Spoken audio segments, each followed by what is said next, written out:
Seyf kaltisanda nima qotdi? Ha, o'zimni uyim bo'lgandan keyin bilaman-da. Shu o'yin uchun sizlar o'g'irlikka kirasizlarmi, yo'qmi, shuni sinamoqchi edim. Shuncha ovoragarchilik sinov uchunmidi? Pul topish oson emas. Muhimi qiziq bo'ldi. Uyda baribir hech kim yo'q. Uydagilar kelguncha pulni joyiga qo'yib qo'ysak bo'ldimi? Qo'yamiz. Chunki bizda oliy matematik domlamiz bor. Ha, endi hozircha tirik domlaylar. Nimalar deyapsiz, domla? Qarzni qaytaraylik. Mana aka 2000 qarzimiz. 1000 foizi.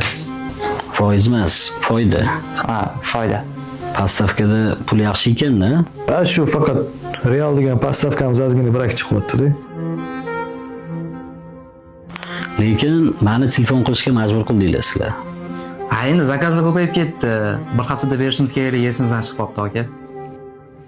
Pulni ozgina bo'lsa ham kechikib qilib berdik. Bizga endi sal ko'proq pul kerak.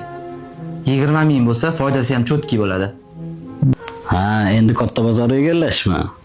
Ha, endi yashash uchun kurashdi, aka. Mayli, beraman, faqat muhlatni bilasan-a?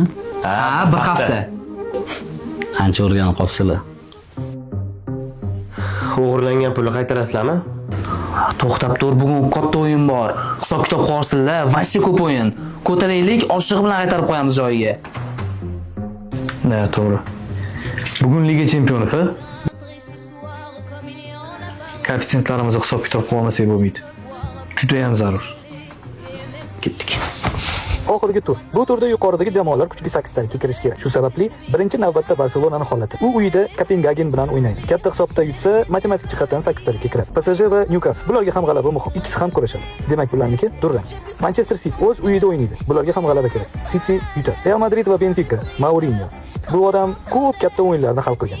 Agar Benfica yutsa, chempionatda qoladi. Real agar yutqazib qo'ysa, 8 talikdan chiqib ketadi. Bu yerda juda ko'p odamlar Real yutadi deb Realga pul tikishadi. Aslida Benfica yutadi. Voy, darvozabonni chaqirdi.